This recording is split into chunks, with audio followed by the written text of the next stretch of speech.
আমি কামরাঙ্গা দিয়া আর এই যে শসা দিয়ে একটা রেসিপি তৈরি করতেছি। ওই যে লবণ নাগে দিলাম দিয়া ওই যে কাঁচামরিচগুলা দিব, ওই যে কাঁচামরিচগুলা এইভাবে দিয়া এই যে কাটবো, ঠিক আছে? এই যে কাটবো, ওই যে কেটে ওই যে আরেকটা লই, ঠিক আছে? এগুলা এইভাবে মাখাইতে হইব। ওই যে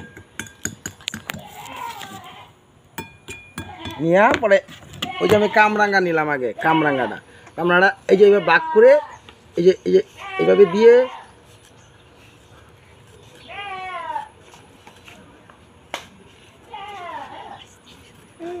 এইভাবে বড়াইতে হবে।